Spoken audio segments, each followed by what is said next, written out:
किसकी कॉल थी? Office colleague Daniyal की कॉल थी। ओके।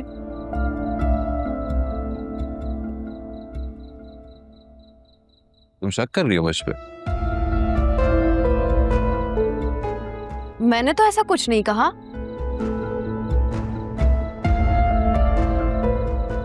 तुम्हारे अंदाज से तो यही लग रहा है।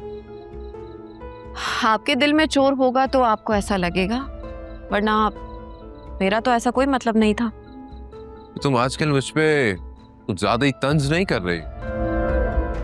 वासिम, मैंने तंज कब किया है? तो क्या मैं पागल हूं जो मुझे ऐसा महसूस हो रहा है? प्लीज वासिम, बात को मत बढ़ाएं।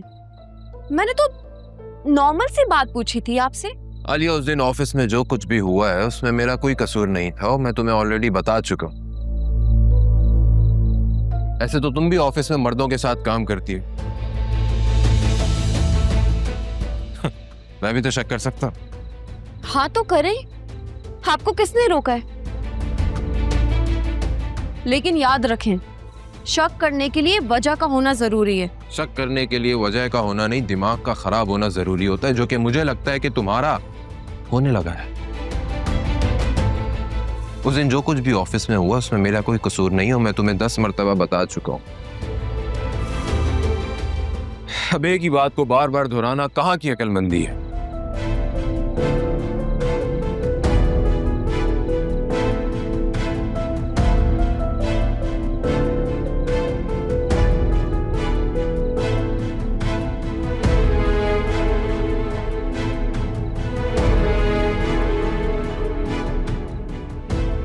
According to you, your husband is a very good-looking, well-educated guy. ऐसे लड़कों के पीछे तो लड़कियां पड़ती ही हैं। और ये मर्द भी किसी एक औरत पर नहीं रहते। यार वासिफ बहुत डिफरेंट हैं, वो ऐसे बिल्कुल भी नहीं है और वो मुझसे बहुत प्यार करते हैं। अल्लाह करे वो ऐसे ही मुख्तलिफ रहे और तुम्हें हमेशा प्यार करते रहें, लेकिन तुम्हें अपनी नज़र खोल के रखनी है, तुम्हें चौकन्ना रहना है। ये जो आदमी होते हैं ना, कभी भी बदल सकते हैं। क्या हुआ? कुछ हुआ है? परेशान क्यों लग रही हो? हाँ यार, वो छोटी बहन की कॉल आई थी। उसने बताया है कि बड़ी बहन के हस्बैंड घर आए थे और उन्होंने काफी ड्रामा किया है घर में। यार आलिया, मुझे ना एक बात समझ नहीं आती। क्या? हमारे यहाँ ना हर घर में एक ना एक ऐसी लड़की जरूर होती है जिसका शौहर उसके ऊपर जुल्म करता है या वो जुल्म से तंग आके तलाक ले चुकी होती है। हर घर की एक ही गम में दास्तान है। पता है, मेरे बाबा कहते हैं कि देने वाले हाथ हमेशा ऊंचे रहते हैं, लेकिन ये वाहिद रिश्ता होता है जिसमें देने वाले हाथ होने के बावजूद आप झुके रहते हैं। तुम्हारे बाबा ने बड़े पते की बात कही है, घर जाके अपनी अम्मी को बताऊंगी। हाँ जरूर बताना। अच्छा सुनो, कोई अगर मेरे बारे में पूछे तो बता देना, मैं बाहर किसी काम से गई हूँ। किसके साथ जा रही हो? अपनी नई फ्रेंड के साथ? हाँ, और हो सकता है कि मैं वापसी में बाबा के घर चली जाऊँ। चलो ठीक है, ओके बाय। बाय।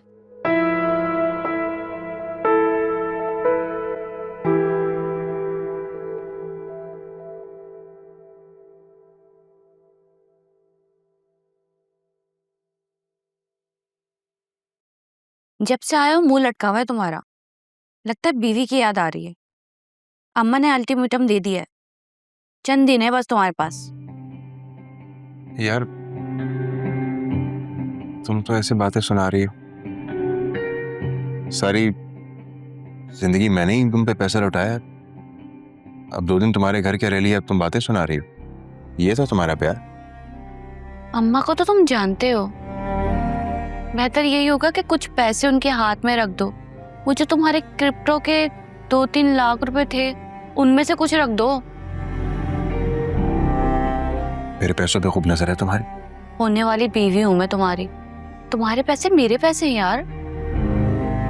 सही कह रही हो, सब तुम्हारा ही है।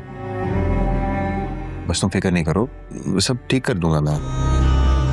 देखो जो करना है जल्दी करो, मुझसे ज्यादा इंतजार नहीं होता और ना अम्मा इंतजार करेंगी।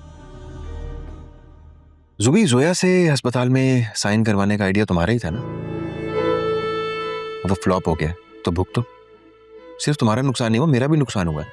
मैं भी बैठे बैठाए बेघर हो गया हूँ। अच्छा भला उससे माफी मांग के घर जा सकता था, लेकिन नहीं। ओहो, लगता है बीवी की याद सता रही है। ऐसे करो चले जाओ उसके पास, माफी मांग लो, उधर ही रह लो, मेरे पास क्यों रह रहे हो यहाँ पर? ऐसी बात नहीं है, तुम तो दिल पे ले गई हो यार। देखो थोड़ा सा टाइम दे दो, वो फ्लैट भी तुम्हारे नाम हो जाएगा,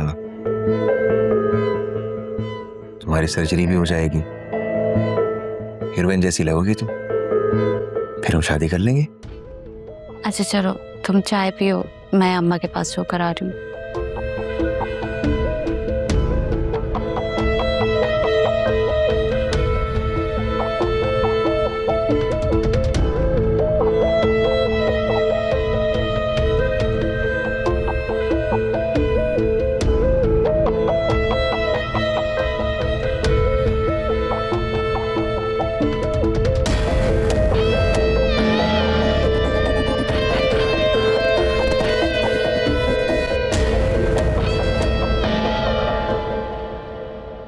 बरीरा, हालिया कहाँ है? सर वो कहीं बाहर गई है, कह रही थी कि घर भी जाऊंगी।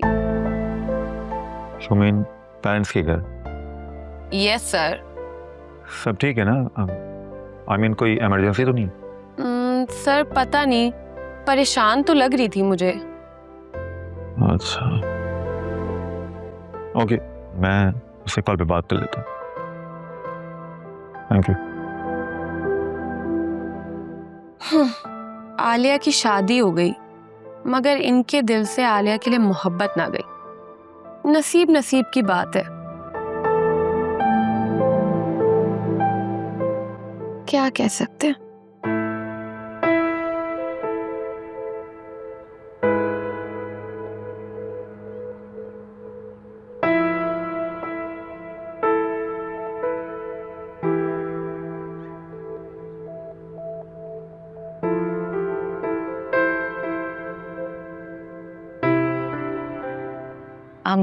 सुनो, तुम्हारे हस्बैंड का ऑफिस कुलीग